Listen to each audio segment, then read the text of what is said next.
Before we get started, this video wouldn't be possible without TV production classes at Jefferson College. These courses are part of the college's new Digital Communications degree program. Students have the opportunity to learn the basics of video production, including videography and editing. Students can also create content in the JCTV Media Studio on campus, where we are recording this video right now. You can learn more about all that by emailing us at jctv@jeffco.edu. Without further ado, let's get started. Welcome to Four Friends, a Table, and Some Movies. I'm Miles Pinkle. I'm joined today by Leah Grobe, Isabella Pinkle, and Ethan Yunt. And this is the first and only episode of our long-running podcast.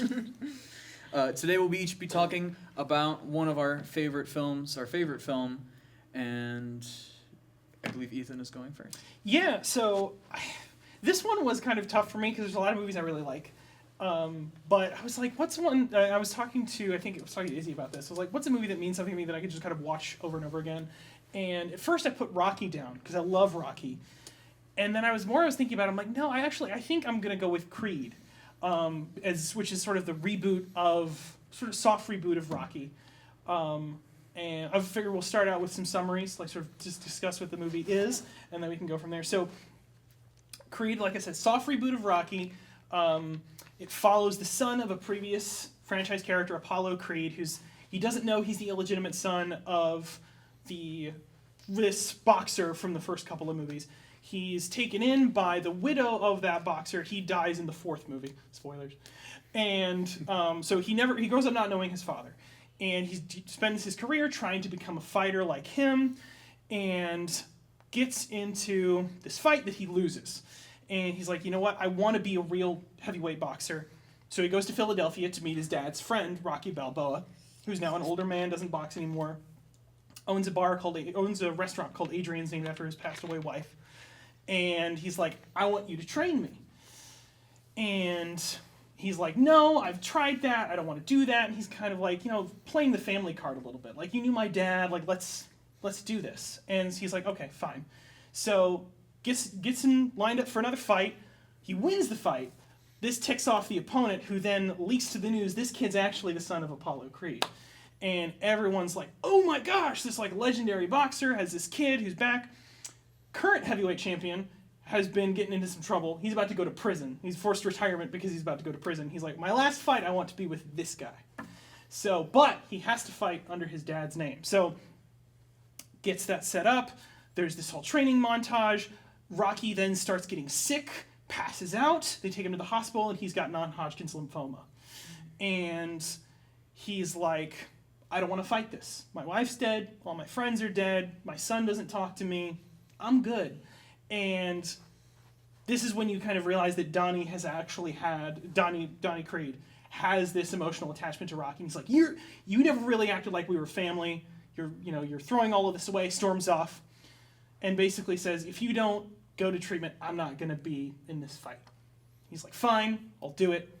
Fight happens. It's going on, and the opponent, just meanest right cross you've ever seen in your life, falls down. You think he's maybe not going to get up. And he's having these flashes of his dad. He's remembering his father. He gets up. He's in the corner. One of his eyes is completely swollen shut. And Rocky's like, I'm going to stop the fight. This is a mistake. We never should have done this. And he's like, no, I need to do it. And Rocky goes, why? And he says, because I got to prove it. What? That I'm not a mistake. And he's like, and Rocky just kind of stops for a second. He's like, look, I'm going to fight. I'm going to fight this thing. But if I'm going to fight this thing, you're going to fight this thing. You're going to go out there, and you're going to knock that son of a bitch down. He kind of nods, and he goes, now I want you to say it. And he goes, I'm going to knock that son of a bitch down. He goes, good, I know. You know why? Because you're a Creed, and I love you, kid. And he gets up, cue the Rocky theme, that awesome score, gets up, doesn't quite win.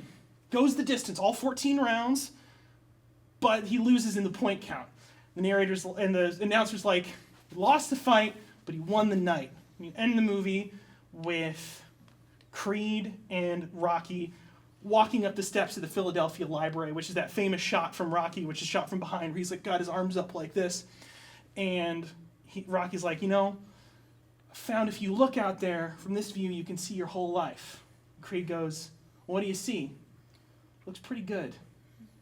And Creed's like, I think so too. End the movie. Nice. And to me, first of all, it's the most heterosexual thing that I like by a long shot.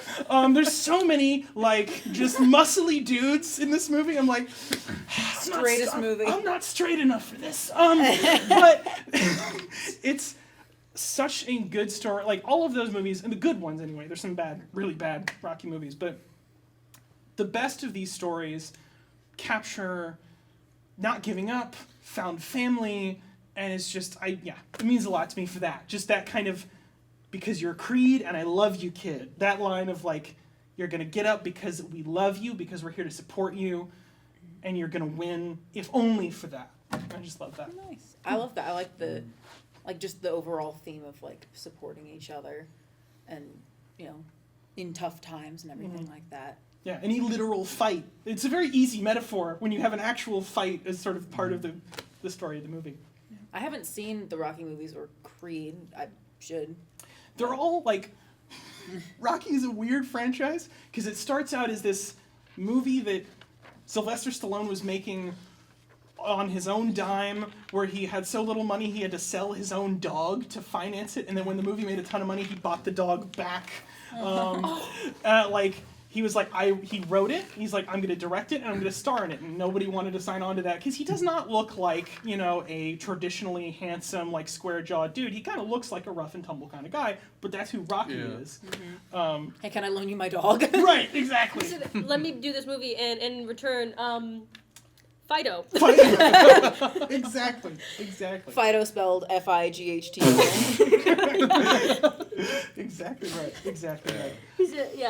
He said, and I'll send him with a bag of treats, a bone, and some boxing gloves. You give me $5,000. Yeah, this will be the most important dog you ever live with. Yes. Well, and that starts out in the kind of humble beginnings, and then as the franchise goes on, it gets completely ridiculous. Mm-hmm. Like, by the fourth one, he's basically fighting the embodiment of communism, who's a super soldier, and it's like the most insane thing I've ever seen. There's 4 different training montages of that in that movie, one of which plays the entirety of Eye of the Tiger, where a previously on Rocky montage plays. The 5th one has a robot in it. I didn't finish that one. It's awful. You're a liar. I love a good montage. I am not joking. They have a servant robot. Polly, his best friend, is like, hey, get the robot over here. It needs to bring me my coffee. Rocky X Transformers. It's amazing. It's like when they made so many Friday the 13th movies. They're just like they send him to space. you're gonna have to believe me, but like fuck it. Let's make Jason go to space. Yes. Freeze him in carbonite, and it's the most insane thing you've ever seen. Yeah. Call it Saturday the 14th. My favorite is when they run out of ideas and they're like, God, space. Oh, God, we have to do space. Sharks? Sharks in space? Sharks in space. Jaws. And there's a tornado. There's a tornado. Jaws 4D. Yes, exactly. Let's put Zendaya in there. Look at butts and seats. And Tom Holland. Oh. And Timothy Chalamet at the same time. No one will know who's Get all who. of them. But I really do love a movie that takes like a more traditional, very masculine story and kind of has that emotional layer to it. Yes. And I think it's recontextualizing a classic film in a way that makes it more interesting because Creed being a legacy sequel coming out the same year as I think 2015 having that come out as well as The Force Awakens. Yes. And this is on the heels of like the Star Trek reboot and everything. Just like all these legacy sequels. I feel like you could really easily play the same record again, which is very much like what Force Awakens does. But adding a new layer or kind of turning it on its head, I think does something really interesting with it. And then having that emotional narrative helps make it stand out more from, a typical kind of, fighter film that, Well, and even the original Rocky, which is I think 77, 79, that is a softer masculinity. Like, he's got that, he's a big buff dude, he's going to go in and have a fight, but he's also, like, going into this pet store to talk to this girl that he likes, and he's trying to take an interest in turtles because she likes having a turtle, and she's kind of like, I don't really want to talk to you. And I think Creed goes to an even softer, more vulnerable place, because I don't think there's a moment... I mean, there kind of is with Rocky and Adrian where they have a moment of, like, I just want to go the distance, I just want to have... I don't need to win, I just want to have fought as long and as hard as I can. and that's kind of he wants that. Donnie has the need to be not a mistake. And he needs to, and there's this moment where he's literally shadow boxing his dad. Like there's a projection of his dad's old fight, and you see him like mimicking the punches, like as his dad is like against the wall. That's so raw, man. So it's so good. It's so good. I Creed think- is great. I think those types of movies are just like especially important now, like because we want to tell like a wider variety of stories that aren't just about like these, macho guys. But if you are going to tell a story about guys, it's definitely important to like do it from like a healthy perspective to the Yes. best of your abilities. And so really it makes it a homosexual film. I mean, there's definitely that reading, but we can't get into that because he has to Yeah, go. it has That's to true. go. Okay, so I did write down my plot synopsis, and bear with me if I do a bad job of explaining it, but here we go. So my movie is The Incredibles. I love this movie. I'm not a person who has favorites. I'm really bad at picking favorites. I only have a favorite color, which is pink. Everything else, I'm like, I like everything. But if I have to pick a favorite movie, I pick The Incredibles because, like, it's so tightly written. There are like no major discernible flaws that at least I can think of, and I don't know. I think it just like set a really good example for a lot of other animated films and films about families and stuff. So. It's an animated film by Pixar. It came out in 2004. It's written and directed by Brad Bird. And basically, the movie is set in a world with superheroes who are like, super popular and everything. And you've got like Frozone and Elastigirl and Mr. Incredible, who the movie's mostly about. And you start sort of, I don't know when the movie takes place, sort of like late 50s, but is it? And you see Mr. Incredible saves this guy who's jumping off a building trying to take his own life. He grabs the guy, shoves him through a window, spots a burglar trying to steal everything from a bank, and there's this like kid who's trying to help him out, and he doesn't want him to because he's a child, and the kid's like, you just don't like people who have powers, and he's like, no, you're a child, go away. So, he saves the day, everything's great, and then the guy who jumped off the building sues him. He's like, to quote him, he said, like, Mr. Incredible says something that's like, I saved your life. He goes, no, you ruined my death. So he sues him for all this money, and that sets off all these other heroes getting sued by these civilians. So now the government's like, no more heroes. You have to go into hiding. You have to pretend like you don't exist, pretend to be normal people. And that's how it is for like 15 years. So Mr. Incredible, also known as Bob, gets married to a lady named Elastigirl, also known as Helen. They have 3 kids. Bob works for an insurance company. He gets fired after throwing his boss through a wall, which, like, insurance boss, so, like... He was covered. He was covered, right. He's fine. He's totally fine. So he gets fired, doesn't tell his wife. Big mistake. And then he gets this, like, call to be like, hey, we want to hire you. We want you to go to this island and fight this robot, like, called the Omnidroid. So he's like, all right. He grabs his suit, goes to the island, beats up the robot. It's hard, but he fights the robot, gets a tear in his suit, and he's like, all right, I'm going to do this now. I'm making so much more money than I was. I'm going to, like, really pull my life together. He gets a lot more successful. He goes to his friend Edna. He's like, fix my suit, please. And she's like, I'll do you one better. I'll make you a new suit. And she also makes his entire family suits because she misinterprets the ask. So she makes one for, like, the baby that's, like, fireproof and stuff. It's great. So he keeps fighting robots. Helen's starting to get suspicious because he's going on all these business trips and things are just getting weird. And Bob gets defeated by one of the robots. He can't handle it. And he finds that they're being controlled by the Sky Syndrome. The kid from earlier held on to this grudge for so long, he's like, I'm going to prove to you that non-superpowered people can be super, and I'm going to make all these inventions, I'm going to give them to everybody. And his plan is basically like, I'm going to put my robots in the city that nobody but me can defeat because I have the remote control. And then everybody will see that I'm cool without powers, and then if everybody is special with powers, then no one will be. Very, very, like, just biggest grudge, biggest wimp, biggest guy, awesome villain. And Bob, he's captured. He can't do anything about it. Helen goes to Edna, the costume maker. She's like, hey, where's my husband? I found this tear in his costume. And she's like, I put a tracking device on the suit. Here he is. He's on an island. Helen's like, oh my gosh, he's cheating on me.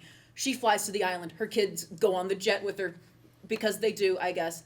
Syndrome sees the jet, knows there are kids in there, shoots down the jet. The kids and the mom, they're fine. They go rescue Bob. Syndrome goes to the city of Metroville, which is the cittiest city name there ever Is was. it called It's Metroville? called That's It's called Metroville. I thought you were joking for it because I'm like, It's called Metroville. I live in. I don't disbelieve you. I trust you. It's like I don't know. I just It's thought of Metro City from I Megamind, know. so I was like, what? Metroville. It's the namiest name. So he goes to Syndrome goes to Metroville. He releases the robots, and he's like, "Everybody, I will save you with my not powers and inventions." The robot like sees the remote control, and the robot's like, "Oh, that's a bad guy." So he takes Syndrome down immediately because Syndrome's a wuss. The family comes back. They save the day. They defeat the robots. Right? They defeat the robots. Everything's fine. They go home. And then Syndrome is in their house with their child, and he's like, "I'm gonna take your kid away," because he's that guy.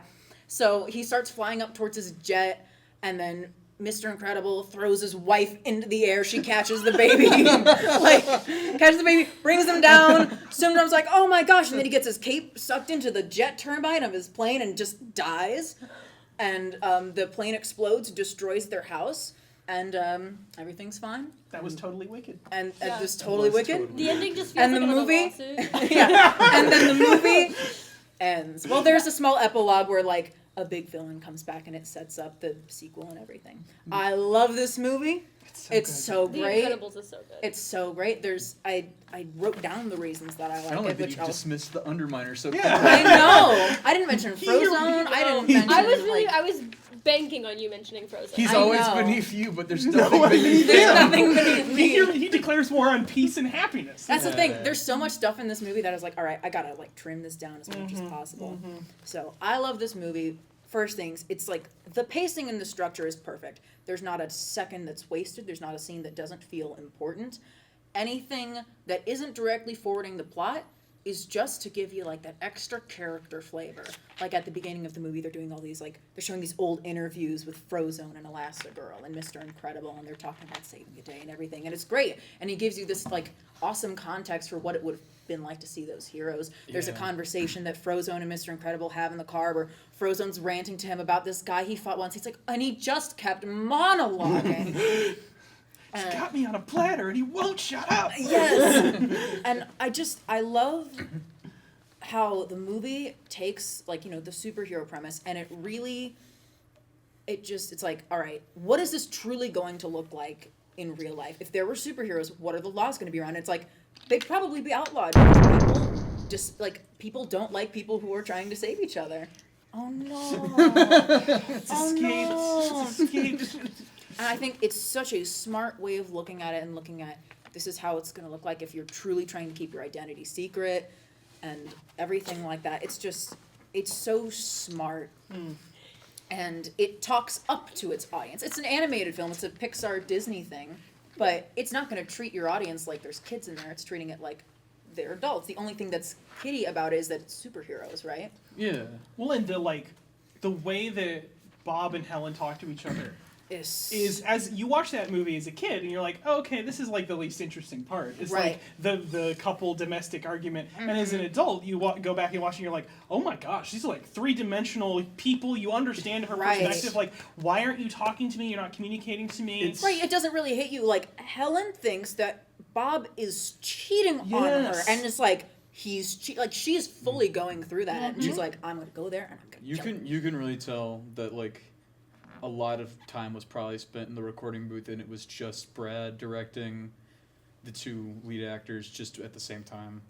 Like the conversations they have feel very Their chemistry is great. There's Yeah. incredible vocal chemistry with each other, and it's written so smartly boring in Right. a Yeah, sense. yeah. It's so mundane that it brings a lot of like legitimate weight to two characters who can do ridiculous things. Yes. Yeah, and it goes over the kid's head enough for them to like not be traumatized by some of the Yes. things. Like Yes. it would be like, okay, if this were my Right. parents, oh my god. But it goes over their head just enough Right. to like really land with the parents Right. to make Right. it like a genuine family movie where it's like, okay, I can take my kids to see this movie and not be bored out of my mind. Yes. Right. Like- Like, there's that really awesome scene where I think it's Helen, the mom, talking to two of her kids, and she's like, these bad guys that are on this island, if you find them, they're not going to be like the bad guys on TV. They will try to kill you.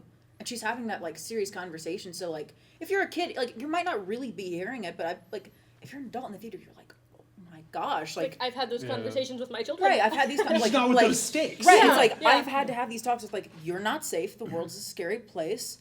Don't freak out. You're fine. Yeah. You could tell that like Brad Bird, I mean, and beyond the fact that the four are very, very clearly visually inspired a lot by Stanley and Jack Kirby's Fantastic Four, but also I think there's a lot of inspiration from John Byrne was a writer on Fantastic Four. His era delved a fair amount into like Reed and Sue's relationship and some of their issues, and and Fantastic Four's always been talking about the Thing as a character and like his like body dysmorphia with being made of rocks, Right. So it's taking clear inspiration from that and other comic books of the time, but it does a really good job at like creating that strong narrative while also adding all of these layers that make it would have been an interesting narrative without having any superpowers, but adding that element on, and it's probably like the best deconstruction of like realistic superheroes besides like maybe Unbreakable or like Kingdom Come. Like Yeah. it's Well, and I mean, to your point about the Fantastic Four, the Underminer is just the Mole Man. Oh, like, yeah. it's the same character. Yeah. for the longest time I figured the Underminer was going to be the only adaptation of the Mole Man. Right. When we never- watched First Steps, I was like, oh, it's the Underminer. Right, he's here. He finally got his day in court. But the last thing that I just felt with the movie was like just the character writing itself feels so, I don't know, so special, and the way that they consider the characters and their powers and how their powers like relate to their personalities, with how like Bob wants to be the best, he wants to be the strongest, he wants to support his family, and he has super strength. Elastigirl, she's a mom, she's being stretched in all these different directions. It's like the scene with her kids, where she's like, her arms are wrapping around the table, she's being stretched. Then you've got Dash, who's this like hyperactive kid who's run really fast. Violet, who's very like this very socially awkward, quiet girl. She's got like the Susan Storm. Susan Storm powers. Like, I want to make myself invisible, I want to shield myself. And I think it's such a smart way of doing things. Even the baby has no concrete powers, he just has all the powers, and it's because he's a baby, he hasn't formed a personality yet. So I think Yeah, there's lots of symbolism like sprinkled right throughout it's the movie. so well done, and I just like the way every character interacts with each other, these little subtle things, like the way Syndrome talks to Mirage, his assistant, is like you can just see this like hint of this weird power dynamic happening between them, and it's a very, very, I love the movie. I can't think of like a big flaw with it, which I know is crazy to say. Like every movie has flaws, but like I can't think of a big one at least. Yeah, like I think it's one of those movies, like for me, like Fellowship of the Ring or Back to the Future, where like you can hear criticism that people make about the movie, but like nothing anyone can say can bring the movie Exactly. down. Yep. 100%. Yeah, and I think it might also be the only film that all four of us have seen that we're talking about today. I think so. I think so. Maybe so. Yeah. Speaking of which, Leah, do you wanna? Yeah, go ahead. ahead. Take it away. Yeah, go for Yes. My movie of choice was The Hunger Games. Love it. I saw it for the first time, like really, without being like a child, not knowing what I was watching, as you do with when I was in high school, I watched it for like an English class. And I was like, I knew I had seen it like as a kid, and I watched it for the first time, and I was like, just like shocked. I was like, oh my god, like this has just been like sitting as a DVD on my shelf, like what? But I just fell in love with it. Like it takes place in this like futuristic dystopian America where like everything's divided up into these 12 districts. Florida doesn't exist anymore. And Good timeline. right, exactly. So Florida doesn't exist, and every year there is a reaping for the Hunger Games, which is this big game where every year they make 24 children, one boy, one girl from each of the 12 districts, fight each other to the death as like reparations for a civil war, basically. Horrid. Horrid. And so it takes place kind of around like that 74th annual Hunger Games, and that opening scene is just like it even like the color scheme of everything when you kind of witness Katniss from District 12, the really poor district, it's all just gray. Like in that area, like everything is so gray. They're coal miners, and it's just like awful to look at. And they can't eat, and so like her younger sister is like awfully terrified of getting reaped and like put into the Hunger Games. And of course, Katniss is like, it's not gonna be you. It could never. Right. Could never. You're 12 and, Forget about it. Yeah, you're It's like the youngest out of 12-year-olds only get their name put in Yeah, once or you only get put in something. once at 12, and then, like, it only goes until you're 18. So, like, yeah, not gonna be you. And then it is her. It is her younger sister. And so she, like, is like, me, I'll go instead. And so, like, it starts, like, this whole thing because that's never happened in their district before. Like, lots of people in the first district will do that because, like, that's what they're raised for. But never in District 12 has someone volunteered. And so, like, Katniss becomes this, like, symbol of, like, rebellion through the districts. And the Capitol, not too fond of that. And she kind of continues that kind of thought pattern throughout the whole games. And along with, like, Peeta Mellark, the other tribute from District 12, they kind of, at first he's like, he goes into the Hunger Games saying he's in love with Katniss, which makes everyone want neither of them to die. And by the end of it, they've, like, created this new rule that, like, if both tributes from a district are alive, they can both win. So, they're going through, they're doing all this rebellious stuff. This one little 12-year-old girl from District 11 dies and breaks Katniss's heart, and she does this, like, beautiful display of grief for her. Another, like, huge, like, rebellious thing that the Capitol is, like, ticked about. Right. Because, like, showing love to, like, another district is, like, really kind of not something anyone does. And by the end of it, they get through it, and people in, like, the districts are just, like, they have, like, a different viewpoint, and finally it's Katniss and Peeta, and they return the rule and say that one of them has to die. And so they just decide they're both going to kill themselves. And that's when they're like, never mind, actually, you guys can just both live, we actually don't care that much. And that really, like, ticks off the president and, like, sets up this, like, whole big thing for the next 3 movies, where it's just, like, revolution. Where, like, the president's trying to kill, mainly Katniss, to, like, smash out rebellion, and the revolution is building in this, like, other secret district. I don't know. I've always loved this movie. There's, like, lots of hidden messages and Easter eggs in it. And I just think it's so fun to, like, look at, like, the subplots to it. I, of course, love a romance plot, which is in there. So, when I'm like, this is really dark and horrible to watch, I'm just like, well, now I'm here for Katniss and Peeta. So, Yeah. And I feel like Hunger Games was one of the, not the first book, but, like, one of the first YA novels to do that love triangle trope that I think every YA novel has been trying to replicate since. Yeah. In the same way that these newer romance books are trying to replicate, like, the dark energy of, like, Edward and Twilight and stuff. yeah. Like, It books just- are trying to do, like, we want to do the love triangle from the Hunger Games again and again and again, but they're not doing it right. Yeah, don't like, think she anyone's just had that writes kind in of such a motion. way. Yeah, no. Like, she writes in a way that's so unique, and, like, direct, like, even the movie's directed, like, it's just, the whole thing is just, it's such, like, I don't know, it's so unique and so fun, and you just can't replicate it. Right. And, Right.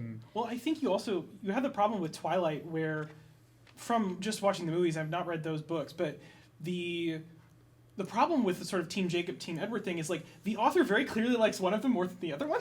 Right. So it's like, it's never going to be Jacob. It's never going to happen. Yeah. It's Right. clearly always going to be Edward.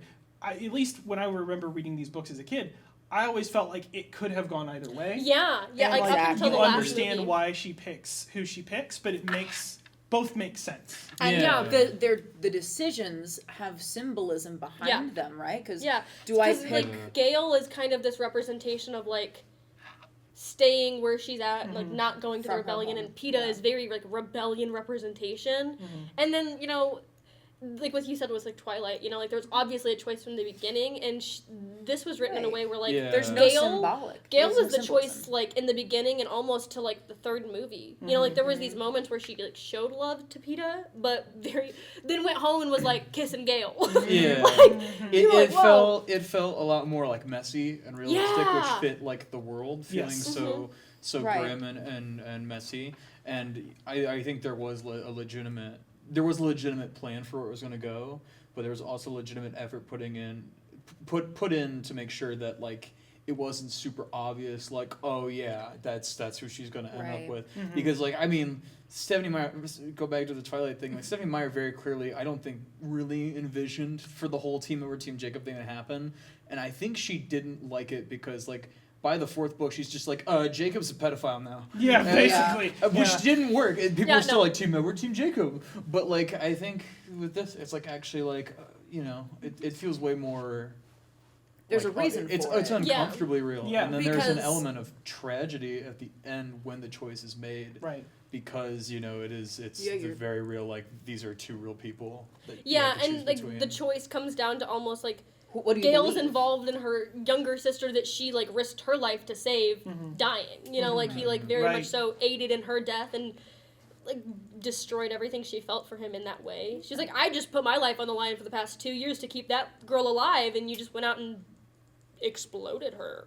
Right. So her choice means more than, oh, this guy's pretty, but this guy's pretty too. Her choice is, this is who I am going to be, which Yeah. is which is so much more compelling. Yeah, and so it's good. roped in like the trauma that her and Peta experienced together Yes. as well. Yeah, So good. 100%. Real quick, what time is it? Because I feel like it's almost 4. 4 before. 4 till. Do you Yeah. need to go? Oh, it's fine. It's She'll be fine? fine. Yeah. Yeah. Oh, okay, cool.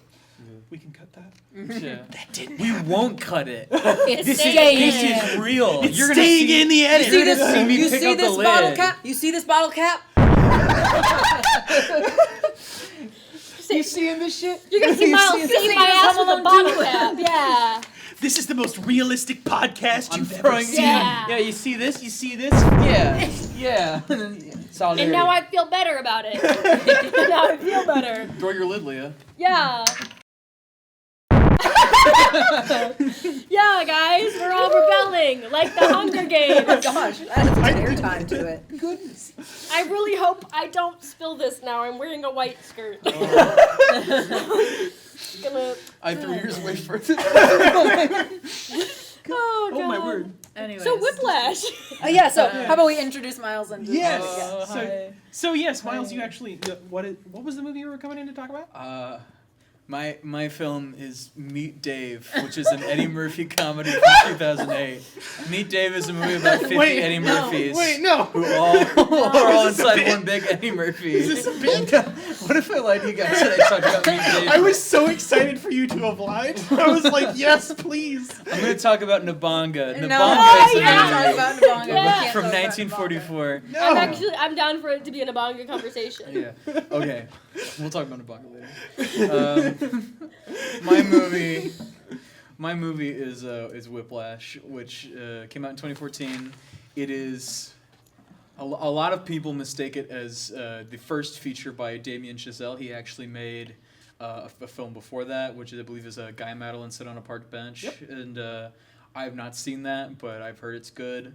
But it is Whiplash is like the first major success for Damien Chazelle as a filmmaker, who would then go on to make La La Land, First Man, and then most recently Babylon, which then put him, unfortunately, in like director jail because it did badly because of the pandemic. But he's coming back next year with a new movie, which I'm very excited about. Whiplash, in my opinion, is maybe the best film of the 2010s. I think it's up there in contention with films like The Social Network for just how much it speaks to modern culture.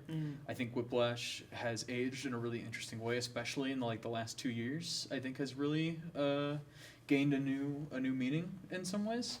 But Whiplash is a film about. I'm gonna look at the camera for a second. Whiplash is a film about a young college student who is at a music college, and it's Andrew Neiman, and he is a young aspiring jazz drummer, and just trying to become one of the greats, but he's kind of not active in it.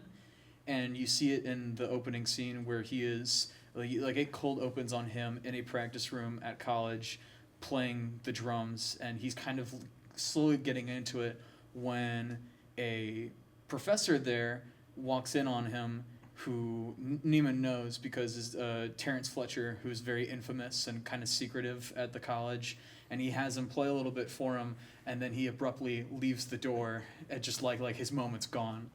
And throughout the opening of the film, you get to acquainted with Andrew Neiman's life. You see him hanging out with his dad, who he kind of has a awkward relationship with. Like, he's not really been super open with his dad. It's very cleverly shown through they go to the movies together, and they melt Raisinets and popcorn, but Andrew hates it and just hasn't said it before, and it's just very uncomfortable, awkward moments. And we have it again later with his family. They have dinner in another scene, and then you see him avoid talking to a girl that he thinks is cute, just he's very uncertain of himself. And then through the next few scenes, he notices that Terrence Fletcher has a class for, high potential students at the college. And so he tries a little more, he starts practicing, and then he actually gets noticed and picked out of a class to go join Fletcher's class. And he goes in there and joins it, and very quickly finds out that Terrence Fletcher is a psychopathic maniac who is an extreme perfectionist. He cusses out and insults one of the kids in there and calls him like a bunch of like horrible names and slurs and has him walking out crying. But basically he's just teaching these kids like he's like an army sergeant. And Andrew then goes up to play on drums as he's kind of figuring out the culture, and Fletcher pulls him aside and gives him this really soothing, nice talk, asks him like personal questions about his parents, and then when Neiman fails to play a double time swing for the song Caravan, Fletcher throws a chair at his head and then berates him, and then you watch the next 10 uncomfortable but also simultaneously hilarious depending on the watch or the mood you're in.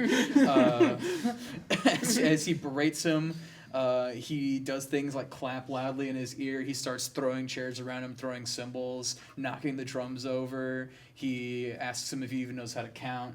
And then he starts relaying back the information about how his mom left him as a baby and just completely berates him and humiliates him, and then tells him to get off the drums for the rest of the night. So throughout the rest of the film, Neiman begins slowly losing his mind as he tries to one-up Fletcher and be better and continue to stay in the club, and he slowly starts to impress Fletcher more and more, but Fletcher keeps pushing until the point where towards the end of the film, on the way to a concert, Neiman crashes his car and then walks covered in blood to go play the drums and then collapses on stage, and then Fletcher tells him to get out of there, and Neiman gets up and then starts brutally fist fighting Fletcher on the stage, and Fletcher ends up getting fired from his job, and Neiman quits college and kind of goes back to being a nobody to him again.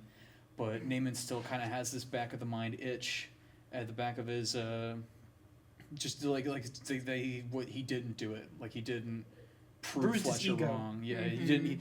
It's bruised his ego. He runs into Fletcher at a nightclub in the best scene of the film, where they actually sit down and have an interesting conversation, and it's the first time you see Fletcher in any sort of vulnerability other than one point very early on in the film.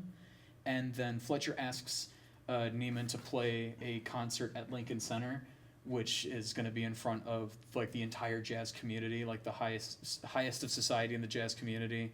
And so Neiman goes only to find out that Fletcher gave him the wrong music, so that way he can embarrass him and basically blacklist him from the industry. And then Neiman goes off stage, hugs his dad, who's there and the only one that showed up, and then he walks back out and then tells the band, tells the bassist to start playing Caravan, and then he proceeds to absolutely destroy the entirety of the 9-minute song of Caravan and does like a 4.5-minute drum solo, and it's so expertly put together, and it's framed and shot almost more like a fight scene between the two characters, and there is a 3-part arc between both of the characters as you watch them lose and gain respect for each other, and then the end of the film has Fletcher and Neiman working together to then finish the end of the song, and then it cuts to black, and it is the most insanely euphoric moment you'll ever see in a film. And then if you think about it for a couple minutes, it then becomes terrifying, because you realize that Neiman is now an insane perfectionist who has basically lost himself in the sauce and has become exactly what Fletcher wants him to. And that is what Whiplash is about, and it's crazy. I remember when I watched this movie for the first time, sitting on my couch in my basement and physically sinking and pushing myself into the couch and be like, this is the most stressful thing I've ever seen in my entire life. And it's so good. Well, I think you showed it to our mom, right? And was mom So- a music student? She was like, "This is bringing back too many memories Ooh, for me." It wow. actually made her very Like uncomfortable. it made her uncomfortable. She was like, "I never experienced a guy exactly like this." But it's still like the pressure of being a perfectionist with music and Yeah. meeting kids like Neiman who are just so like, I need this, I need to be the best. And it's a scary movie. I think it is a perfect film. I watched it for the first time a couple of years ago, right before coming here. I think it is the perfect film to watch before you go into college, because there's so much pressure when you go into college. It's it's the step of like, what do you want to be, and when it's you always ask as a kid like, what do you want to be when you grow up, and then you get to college and you're like, oh, I've grown up now. Like I legit have to commit to it. There's so much pressure put on college kids, especially college kids who aren't just going to a community college, but ones that are going to a college for a specific thing, especially in the world of art. So as someone, because I'm going to college for film, just in these competitive scenes that are so heavily based on artistic merit, and there's so many perfectionists in the industry and in the communities just surrounding it, and even in stuff that's not related to art. But I think it is the perfect film to watch before you go to college, because it's a great warning of traps that you can fall into. I think both of the characters, Naaman and Fletcher, offer very interesting perspectives on people and how they view art and how they treat themselves in the process, because you watch Naaman fall down this slide, because at first Naaman kind of acts like Fletcher is crazy. He's like hurt and like destroyed after that first night, but he feels this rage and this sense to like prove himself, and slowly starts trying to fight fire with fire. And eventually, as the film goes on, Naaman becomes less quiet and becomes abrasive and loud and hateful. He that girl that he found cute after his first success in the film, I actually didn't mention, after the first success he has, he plays a concert towards the beginning of the film at the end of the first act, and Fletcher gains some respect for him. He's like, okay, maybe this kid's going somewhere. Naaman now suddenly feels on top of the world, and then breaks up with this girl that he asked out, saying that he won't have time for her because he's going to become one of the best drummers in the world. It's the most mean thing I've seen someone say. And like, it is brutally uncomfortable. Yes. Well, fun fact, by the way, I believe the girl that he asks out is Melissa Benoist to play Supergirl on the Supergirl TV show. Yes, it is. Yeah. Yes, she is. Oh, and by the way, Andrew Naaman is played by Miles Teller, and Terrence Fletcher is played by J.K. Simmons, who did such a good job that he got an Academy Award for Best Supporting Actor. The film was up for Best Picture, but it lost to The Theory of Everything somehow. The Oscars are so scuffed, dude. Once in a while, I'm like, okay, you got that one right. But, Right. But as for Fletcher, a lot of Fletcher's characterization comes from the last scene he really has to talk with Naaman, which is in this jazz club. Naaman stumbles upon him by accident, and he sees Fletcher just playing jazz, and he hasn't seen him play before. And then they sit down in this booth, and it's really uncomfortable because Naaman isn't sure if Fletcher really knows that he got reported by him to Schaefer University. Right, he does report him. And so they have this back and forth, and Fletcher starts talking to Naaman about why he did the things that he did and why he was building these perfectionists, because it talks about how jazz was dying, especially at the time. I think now jazz is kind of coming back into more of the public eye again, with artists like Leve, who've recently become very popular. But especially in like 2014, like jazz was nowhere near what it was in like the 60s and 70s. Sure. And so Fletcher's regaling Miles with stories about these jazz musicians. He talks about Charlie Parker. And a lot of the film is based off of this infamous story that Charlie Parker had a cymbal thrown at his head, and that's what made him lock in and become Bird, which was his nickname. And there's all these stories of different jazz drummers that are mentioned throughout the film, and different musicians. And a lot of them specifically are musicians that famously had insane work ethics and died young and died of drug overdoses, or just lost themselves in their careers. And so it's all these warning signs that Miles keeps getting, but he isn't listening to like any of them. He's just listening to they were the best part. Yeah. Right. And Fletcher's goading him into it, which I think the film has now kind of an extra layer to it because of a lot of criticism of modern extreme masculinity that you see with a lot of grifters. a lot of people who influence young men and how they should treat themselves, how they should treat their bodies, their work ethics. Everything's a grind, you know. And so I think Whiplash is a really good, strong warning about the Yeah. dangers of falling down those rabbit holes and destroying yourself for what you see as success. Yeah. Well, and I think the way the movie really speaks to that is with Andrew's relationship with his father, where you get this sort of underlying disgust he has for his dad. Because his dad's like, oh, I read books and I'm not like that fit, but I'm like happy and I'm content and I'm married and I'm good. I don't really need anything more than this. He's happy with the life that he has, and he can't stand that. He looks at this as like, this is failure. In his mind, what you have, what you're happy with, you shouldn't be happy with. And so when he has that moment of going and hugging his dad, and then his dad's like, you don't have to go back out there. He never for 1 second crosses his mind that he can't go back out there. Right. He has, in his mind, his abuser has trained him to put success and performance above everything else. And you're right, it changes him into a clone of Fletcher. Yeah. And it maybe it makes him an incredible drummer, and it totally destroys the human being underneath. Yeah. That's why I love that you don't know what happens after that point in the film. It's just, it's over. Yeah. You don't know what becomes of him, but it's Right. just assumed that he... Well, and it is Yeah. over, Yeah, right? Like, it's over. regardless of what happens next. Like, yeah, Neiman's life is Yeah. over. Yeah. He is Jazz. He has become Jazz. Yes. Yeah. Like, Exactly. it's over for him. Destroyer of beats. Destroyer of Beats, owner of Swing. Well, it's like I haven't seen the show, but like the famous ending of The Sopranos, where it like famously cuts to black in the middle of the song, like that whole ending is it doesn't matter what happens next because he's still committed to being this mafioso. It doesn't matter if he just has a normal dinner with his family or if he's just gotten shot. What matters is that he has chosen that regardless of the consequences, this is what I want. Right. And Yeah. that's kind of what Neiman is doing. It's like, I don't care that this costs me family, love, actual human relationships with other people.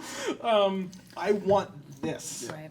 I think I've seen, not frequently, but I've seen some people talking about the movie where they read it, they interpret it in a way where it's like they maybe feel like the movie is kind of encouraging like the extreme work ethic, and I think all I can see when I watch the movie is like the biggest red flag warning label of like, oh my gosh, don't do this. It's okay to be okay at something. Like, Yeah. please, like I think the scene I remember the most viscerally is the one where he like gets in a car accident and he's bleeding. People are like, are you okay? And he's like, no, I have to jazz. Yeah. Yes. It's. Ugh. I'll bleed out on stage. It's fine, guys. But Right. I think that there are two lines, one from each of the main characters, that summarize the film perfectly. There's a scene halfway through where it's the last scene that Neiman spends any time with his family for more than a second, and he's getting into an argument with his family, with his brothers and his uncle and his dad and his mom, and his dad at one point says like, is that what success is to you? Is success to you dying at the age of 35, dosed up on pills, but known by a bunch of people you don't even know? And then Neiman says something along the lines of like, well, then at least people will be sitting at a table and talking about me. And then yeah. And then there's a line that I know like verbatim, which is at the end of the scene where Fletcher's talking with Neiman in the jazz club about like why he taught his class the way that he did, and he says there are no two words more harmful in the English language than good job. Yep. Yep. It's painful. Yeah. Yes. Oh my gosh. J.K. Simmons won the hell out of that Oh, Oscar. oh man. yeah. I also feel personally that Miles Teller should have won Best Actor Yeah. for that. Which Well, it turns out he wasn't acting. no, I was gonna make the joke. I was gonna make that it joke. really was just kind of He like went over that. and made Fantastic Four, and we're like, oh no, he just does that. Yeah, yeah, yeah. Yeah. Oops. Playing himself. But I think Whiplash is like like one of the greatest films ever made. I will take umbrage with one of the best movies of the 2010s. I will fight you on that. But Ooh. I do love Ooh. Whiplash. But I Yeah. think I would say probably there's like There Will Be Blood. I think I would probably go higher on that. Well, I consider that or No Country. 2000s. Is that Well, too- you also love No Country, don't you? No, I love No Country, but those are both 2000s. Those are both 2007. Oh, that's 2010s. Got it. I see what you're yeah, saying. I was at Yeah. 2010s. Oh, okay. I'll have to think more about it then. I would fight as Whiplash being one of the best of the century so far. Oh, it's up there. I think it's in conversation. Yeah, for- definitely. But yeah, I would Social Network's up there. I love Social Network. Yeah. Social Network. That so could have fun. also I almost talked about that movie. I think frequently about the line that his freshly ex-girlfriend says to him at the beginning of the movie, Oh, where she said, have fun making your video game. so not that one. The line where she says, Mark, you're gonna go through the rest of your life thinking that people don't want to be around you because you're a geek. I promise you, from the bottom of my heart, that's not true. It's because you're an asshole. I think so many people good. right now need that line thrown in their face. Oh yeah. Oh yeah. Yeah. And I'm one of them. And with that, thank you for joining us on Four Friends, a Table, and Some Movies, the first and only episode of our long-running podcast. I've been Ethan, I'm Izzy. I'm Leah. I'm Miles. and we hope that you guys have a good day. See you around. Bye bye. Watch Meet Dave. And cut. Okay.